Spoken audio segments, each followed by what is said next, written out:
बहुत अच्छे पंडित रामकृष्ण, साधु बीरबल महोदय, बहुत अच्छे।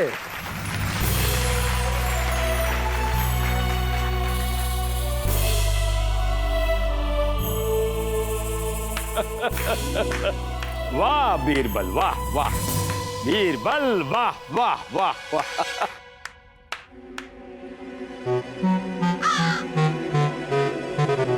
महाराज,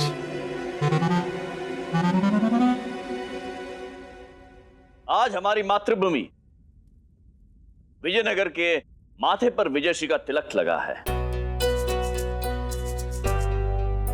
और ये विजय हमें बिना किसी युद्ध, बिना किसी बलिदान, बिना किसी जान माल की क्षति के मिली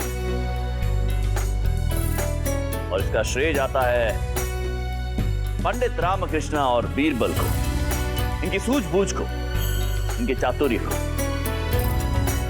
इन दोनों का पराक्रम सुनने में जितना चमत्कारी है, अनुभूति में इतना ही अद्भुत है। अतः आज हम इस राज दरबार में पंडित रामकृष्ण और बीरबल के लिए राजकीय सम्मान और पुरस्कार देने की घोषणा करते हैं।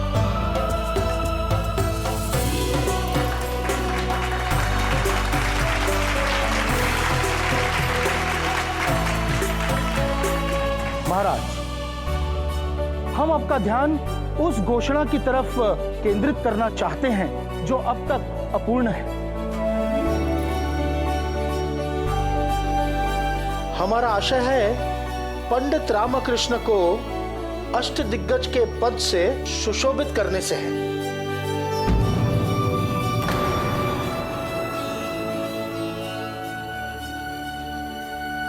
महाराज,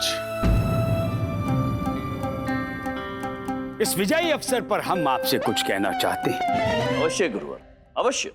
ये विजय इसलिए संभव है कि आपने सही समय पर अपनी तपस्या को त्यागा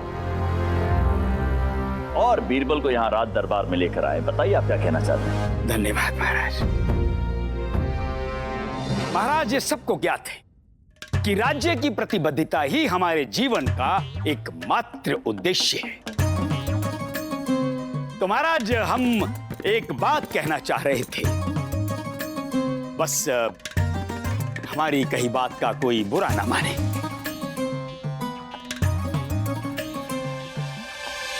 गुरुवर, आप जो भी कहना चाहते हैं निसंकोच कहिए, आप गुरुवर हैं हमारे। धन्यवाद महाराज। महाराज, वैसे तो आज हम अति प्रसन्न चित्त हैं, परंतु फिर भी हमारे चित्त में एक प्रश्न है।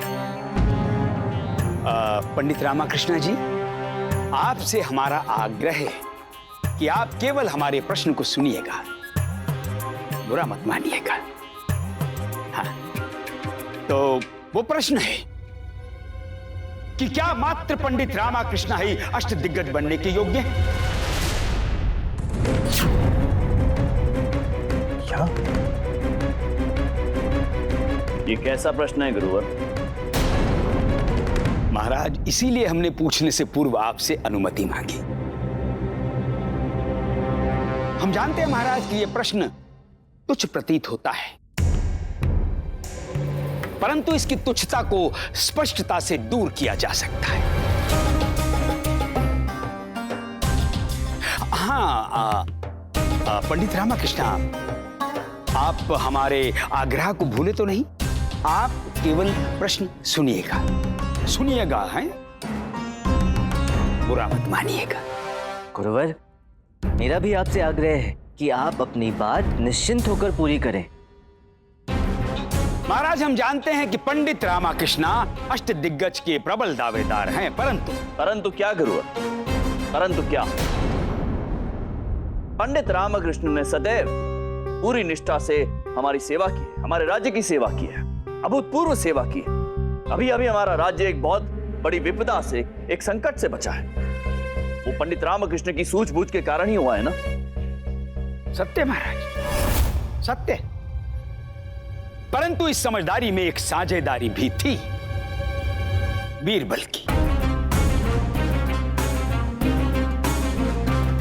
हाँ महाराज, इन दोनों के जिस योगदान से शत्रु भाग खड़ा हुआ, उसमें बीरबल के सहयोग का योग अधिक था। क्योंकि पंडित रामाकृष्ण जिस पत्र को पढ़ ही नहीं पा रहे थे, वो पत्र ना केवल बीरबल ने पढ़ा, अपितु उसका अर्थ समझाकर सुल्तान को पराजित करने की एक अचूक रणनीति भी बनाई।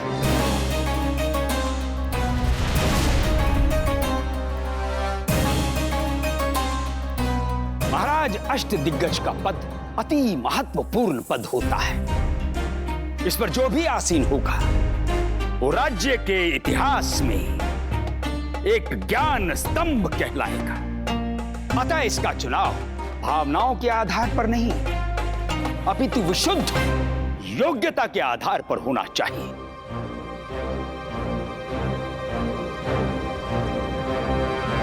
और हमें यह कहते हुए संकोच नहीं है कि संभवतः महाराज, यह आपके जीवन की भी सबसे बड़ी घोषणा होगी जब आप विधिवत रूप से घोषित करेंगे अष्टदिग्गज का पद आधिकारिक रूप से किसे दिया जाएगा।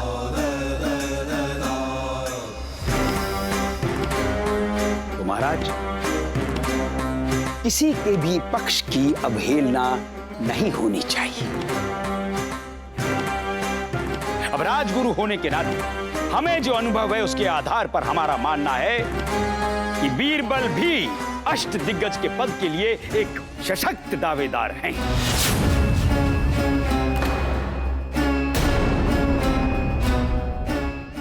हमें जो अनुभव है उसके आधार पर हमारा मानना है कि बीरबल भी अष्टदिग्गज के पद के लिए एक सशक्त दावेदार हैं, क्योंकि इन्होंने जो अपने बुद्धि कौशल का परिचय दिया है वो पंडित रामाकृष्ण से कम नहीं, अपितु उससे अधिक था। महाराज, अपनी न्याय पूर्णता के लिए प्रसिद्ध विजयनगर दरबार की प्रतिष्ठा की भी अग्नि परीक्षा होगी कि योग्य दावेदार को ही ये पद दिया जाए।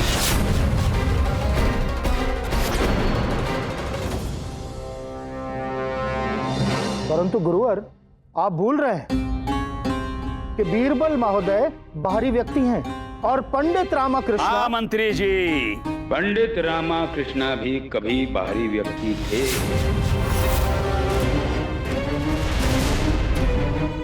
बुरा मत मानिएगा, परंतु ये सत्य है। और हाँ महामंत्री जी, प्रश्न बाहरी और स्थानीय का नहीं है। प्रश्न यह है कि इस पद के लिए अधिक योग्य कौन है। तनिक सोचिए, यदि समय रहते बीरबल ने इस पत्र का अर्थ नहीं समझा होता तो अब तक ना जाने कितना बड़ा अनर्थ हो चुका होता महामंत्री जी। हाँ, परंतु गुरुवर हमारा महामंत्री जी, गुरुवर का कथन विचारणीय है। पंडित रामकृष्ण, इस विषय में आपका क्या मानना है? महाराज, विजयनगर दरबार में प्रत्येक पद पर अपनी योग्यता के अनुसार ही व्यक्ति नियुक्त है और अष्टदिग्गज तो सर्वोच्च पद है, उस पर भी अपनी योग्यता के अनुसार ही सबसे योग्य व्यक्ति ही नियुक्त होना चाहिए। उचित कहा पंडित रामाकृष्ण आपने। गुरुवर ने इस राज दरबार में जो कुछ भी कहा है, हमारे अनुसार वो विचारणीय है। हम आप सभी से थोड़ा समय चाहते हैं इस विषय में विचार करने हेतु, और हम आप सभी को आश्वस्त करते हैं कि अष्टदिग्गज के लिए जिस किसी का भी चयन होगा वो उस पदवी के लिए योग्य होगा।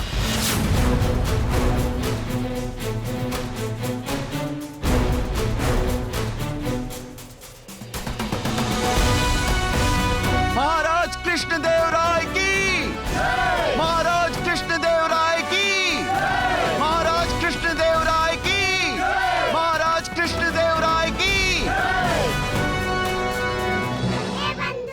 रामा, मैं सदैव भय भय से खड़ा हुआ हूँ, परंतु आज क्रोधित खड़ा हूँ क्योंकि ये कल का बालक तेरे और अष्ट दिग्गज बनने की राह में खड़ा हो गया है। नहीं बंधु, तू बात की गहराई को नहीं समझ रहा। इसमें बीरबल का कोई दोष नहीं है। इसे तो गुरुवर ने सामने लाकर चाल चली है, और कुछ साथ गुरुवर का मेरे दुर्भाग्य ने भी दिया है। अन्यथा ठीक मेरे अष्ट दिग्गज समारोह से पूर्व ये पत्र क्यों आता?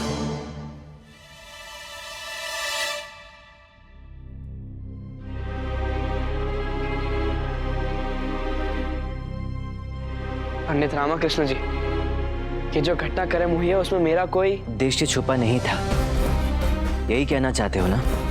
हाँ। जानता हूं, और ये भी जानता हूं कि तुम्हें इस बात का आभास भी अवश्य होगा कि हम उसी वस्तु को पूरे अधिकार से अपना कह सकते हैं जिसे हमने परिश्रम से प्राप्त किया हो, ना कि किसी के कंधे का सहारा लेकर।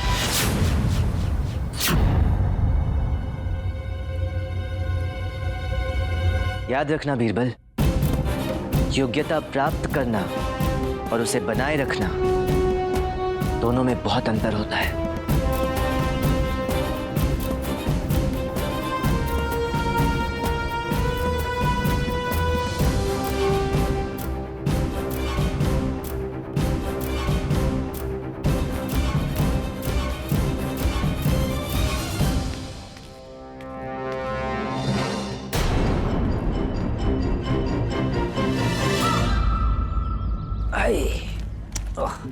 शिष्यों, अब हमें ज्ञात हो गया है कि भोलेनाथ ने हमें आज तक पंडित रामाकृष्ण के विरुद्ध जीतने क्यों नहीं दिया। क्योंकि गुरुजी उनका नाम भोलेनाथ है, परंतु वो इतने भी भोले नहीं कि किसी की बातों में आकर वो बीरबल को जिता दे। अरे मूर्खो, गधो, हमारे स्वप्न को साकार करेगा ये बीरबल, वो भी पंडित रामाकृष्ण के सारे स्वप्न को तोड़कर। आपने एक ही प्रहार में पंडित रामाकृष्ण की वर्षों की मेहनत छिन्न भिन्न कर दिया। वाह, मान गए। चलो धनी मनी और बीरबल, आप तीनों हाथ मुंह धो लीजिए और भोजन के लिए अंदर प्रस्थान कीजिए। हाँ, धो लो, हम तो प्रातःकाल धो के गए थे। दिखाओ कहाँ है अरे स्वामी, स्वामी भोजन तो इन तीनों के लिए है ना, और आपकी सौगंध भोजन की तो हम आपको सुगंध भी नहीं आने देंगे। क्या? हाँ, जिनके जीवन का मूल्य तपस्या होता है, उनका भोजन मात्र कंदमूल होता है।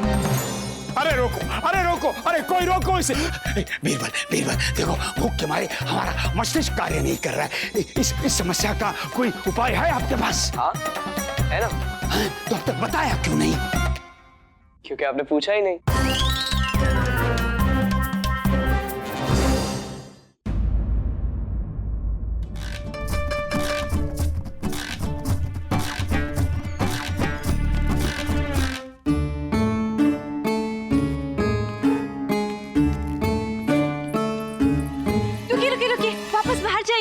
होने वाले अष्टदिग्गज जी, पहले आपकी आरती होगी, उसके पश्चात गृह प्रवेश होगा।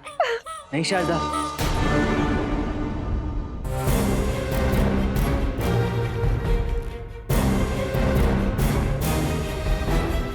इसकी कोई आवश्यकता नहीं है। क्या हुआ? इसकी क्या आरती उतारे? इसका तो चेहरा ही उतरा हुआ है। अष्ट दिग्गज बनने वाला था, कहीं निष्कासित होकर तो नहीं आया? अम्मा, भ्रम की आशा में उलझे रहने से अच्छा होता कि निष्कासन जैसे सच का सामना हो जाता। ये पहेलियां आप रात को सोते समय बुझाइएगा, नींद अच्छी आएगी। अभी ये बताइए हुआ क्या है?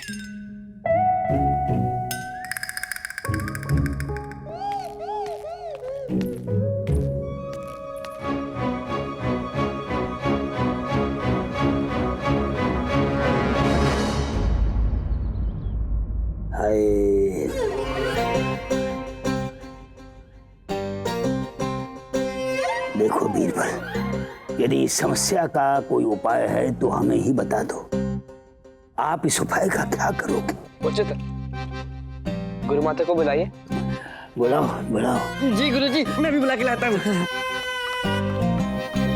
धनी गुरु माता को ले आया। देखिए गुरुजी को क्या हो गया।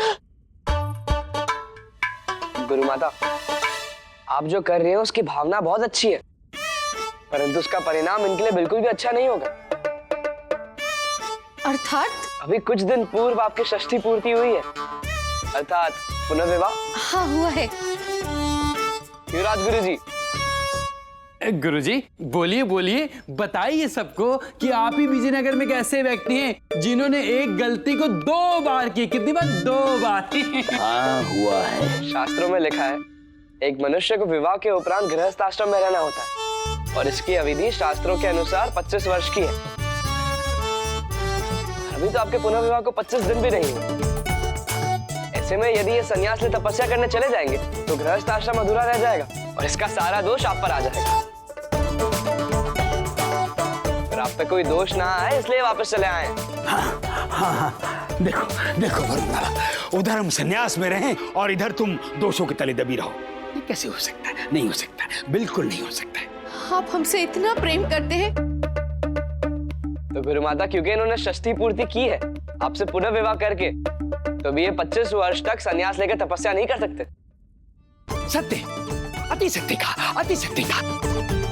हे ईश्वर, ये षष्ठी पूर्ति नहीं, ये तो कष्टी पूर्ति है। वाह वाह वाह वाह। आइए स्वामी, भीतर आइए, भोजन ग्रहण करिए।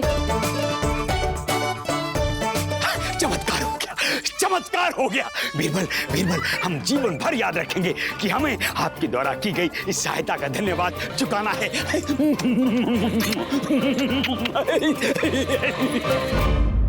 आप अथक परिश्रम कर सबको पीछे छोड़ शिखर पर पहुंच जैसे ही अपना झंडा गाड़ने वाले होते हो, तभी आपको पता चलता है कि एक चीज भाग्य भी होती है, जिसका एक झोंका आपको पटक कर शिखर से धरातल पर पहुंचा सकता है। ये बीरबल कौन है और उसके कारण आप अष्टदिग्गज क्यों नहीं बन सकते? पता नहीं बनूंगा या नहीं बनूंगा शारदा, किंतु अभी तो कुछ समय के लिए रुकना ही पड़ेगा। सब कुछ महाराज के निर्णय पर निर्भर करता है। परंतु जाने क्यों महाराज के इस निर्णय से मेरे अंदर अच्छी भावना उत्पन्न नहीं हो रही। महाराज, आप यहाँ भोजन ग्रहण करने बैठे हैं, तपस्या करने हेतु नहीं। आपको क्या लगता है आपने जो किया वो उचित है? पता नहीं महारानी जी, परंतु उस समय रात दरबार में जो परिस्थितियां उत्पन्न हुई थी और हमें जो उपयुक्त लगा हमने वही किया। कहीं आप बीरबल के विषय में? नहीं महाराज, हमें बीरबल की बौद्धिक क्षमता पर कोई संदेह नहीं है, पर इस बात के पक्षधर हैं कि पंडित रामाकृष्ण ने वर्षों तक राज्य की हर संभव सेवा कर अपनी बुद्धिमत्ता का परिचय देते हुए एक उच्च स्तर प्राप्त किया है। और वैसे भी महाराज, बीरबल की आयु ही क्या है? महारानी जिन्ना देवी, किसी की आयु किसी की योग्यता का आधार कैसे हो सकता है? हम सभी को ज्ञात है कि आदि शंकराचार्य जी केवल 18 वर्ष की आयु में इतने महान संत बन गए थे। तो महाराज, हमारे पास 2-2 हाथ है और आपके पास भी 2-2 विकल्प। तो बताइए, आप पहले क्या ग्रहण करेंगे? काली मिर्च का काला काला हलवा या काले जामुन की काली काली दाल? बताइए बताइए। महाराज, क्या महाराज? महारानी चिन्ना देवी, एक तरफ खाई है दूसरी तरफ कुआं है, हम किस पे कूदे? अब अर्थात क्या खाएं? कीजिए महाराज, ग्रहण कीजिए। महाराज, वैसे तो दोनों व्यंजन बहुत अच्छे हैं और इनका स्तर भी एक समान है। हमारी सोच से तो आपको दोनों व्यंजन थोड़े थोड़े चख लेने चाहिए, तभी तो आप जान पाएंगे कि दोनों व्यंजनों में कौन सा अधिक स्वादिष्ट है।